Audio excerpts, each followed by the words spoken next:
pusit mga Mars. Ito.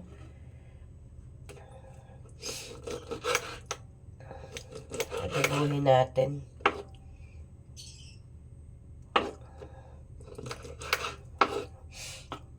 Hiwa-hiwain muna natin para daling maluto. Tinanggalan ko na yan ng mata. Kasi yung dito yung dulo. Matigas kasi yun, hindi naman nakakain yun.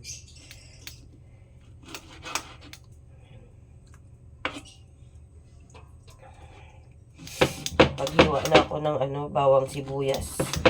Yung boses ko, pasensya na kayo mga Mars. Medyo may ako. Sipon.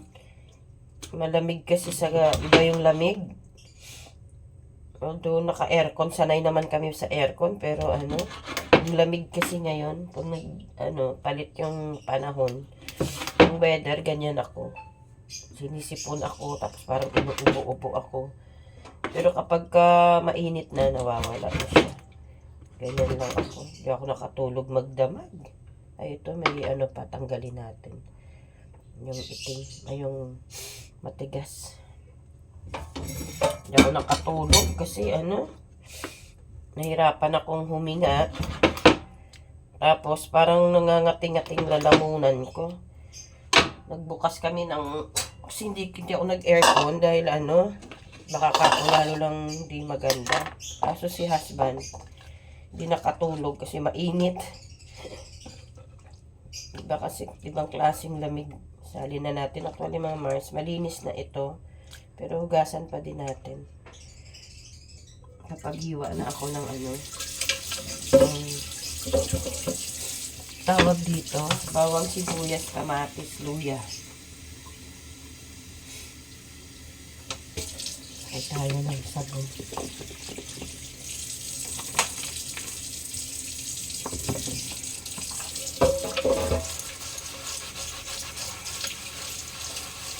Hugasan na natin yung para hindi malansa.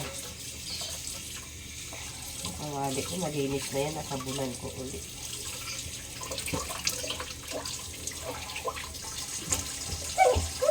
Hugasan ko pa yung puset kasi maitim. May itim pa bastard pa.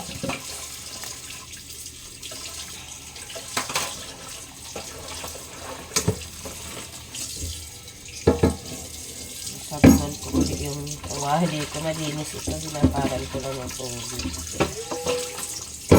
Grabe yung panahon ngayon. Hindi siya maganda.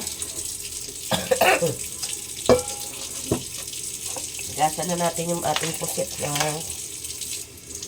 wala akong stand kasi si ate dala niya yung stand ng camera ko. Siya mga Mars, nag-swimming sila. Hindi ko alam kung saan nag-swimming. Hindi naman nagkwento yung batang yun. Yun talaga kapag dalaga na yung mga anak mo, binata na. Sasabihin na mag-swimming. Kasama niya yung mga niya. Mga trabaho sa City Hall. Hindi kasi ngayon. Malapit na mga Mars akong mag-isa na naman sa tanghali. Malapit na naman ako walang kasama. Yan na, nahugasan na natin mga Mars ang ating pusit. Yan, kung nakikita nyo. Medyo mahirap siya para sa walang stand. Yan. Kami lang namang mag-asawa at si ate ko Jess. Anong tatlo. At wala pa siya. Nagyayaya kasi yun. Sabunan na natin to kasi malansa.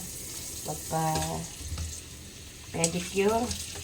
Magluluto muna ako mga Mars para nakakain na kami. Nakapagkain na rin ako.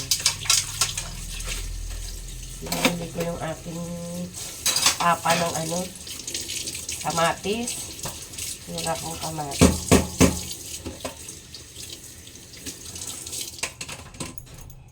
Andiyan na siya. Dumating mo.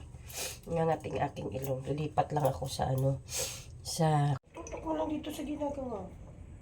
Iba yung cameraman ko ngayon. Huwag mong alisin yan.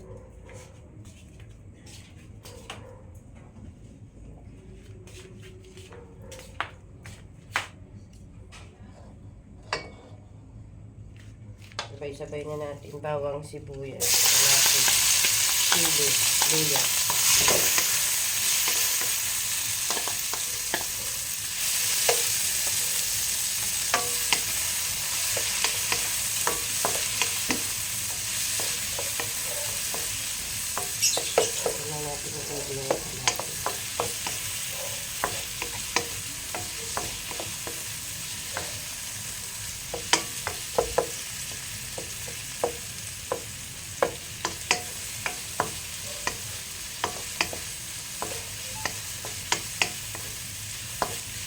Warning. Ito na natin.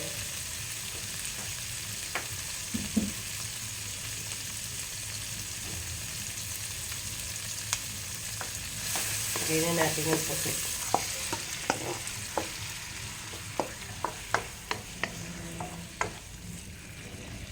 Tapos timplahan natin.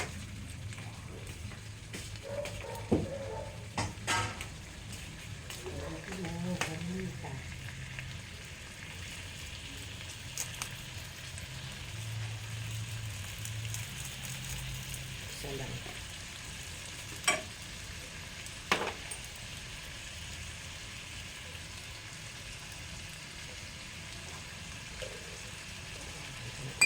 Patis. Ayan na yung suka. Ang lasa natin, patis. Sige na po, mamaya natin. Okay na yan.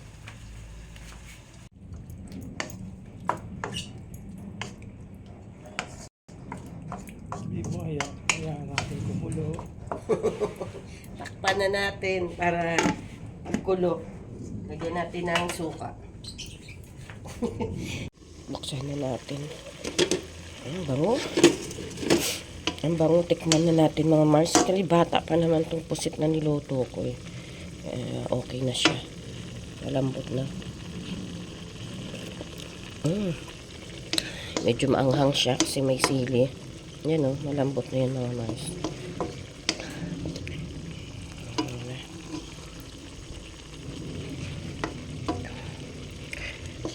Ano siya, dahil hindi ko siya nilagyan ng tubig talaga. Meron siyang sariling tubig. Pinatulo ko pa to kanina. Pinadrain ko siya. Pero meron talaga siyang sariling ano.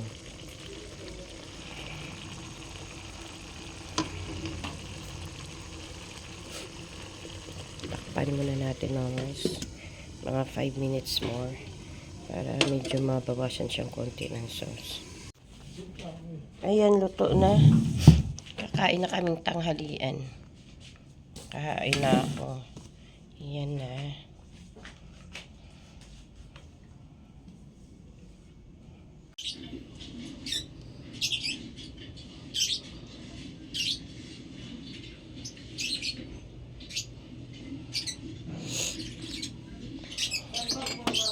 Diyan sa wallet ko na ano.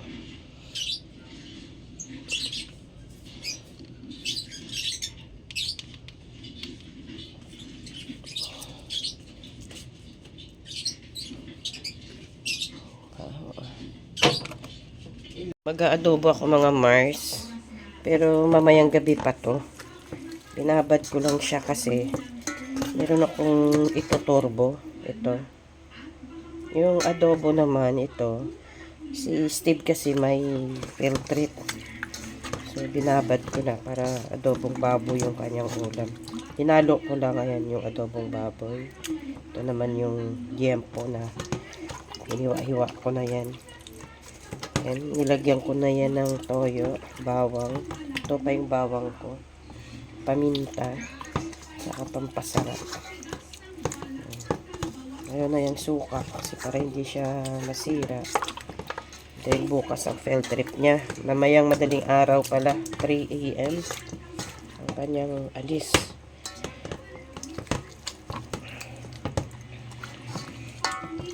Ayan, mamaya mga Mars, pakita ko sa inyo yung turbo ko. Ayan na mga Mars, i-marinate ko na lang muna yan.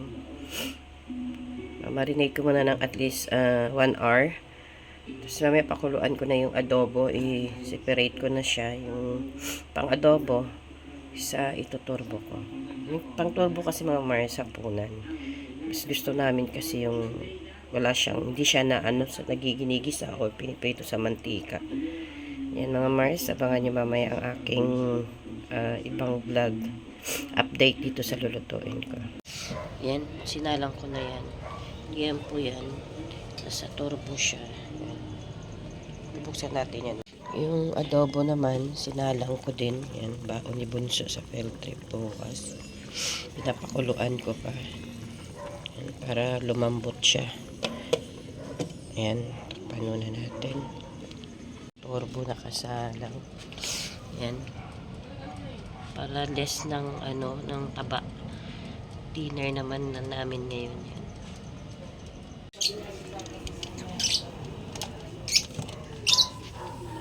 Baliktarin ko na. Yan. Pwede na siguro yan. Be! Steve! Hawakan mo to kay babaliktarin ko lang. Kalabalis kayo. Saan? Hindi. Taha. Kila Tita Rodin. Pagod ka pa mo sa last night na lang. Be, binidyohan mo ba?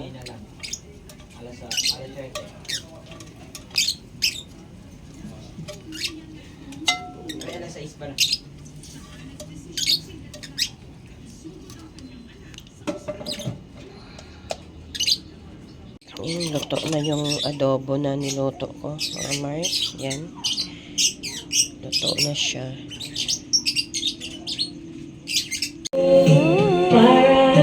Ate Steph, mainggit ka. Wala ka pa. Gawa yan ni tito mo. May inggit na naman yan si Taba.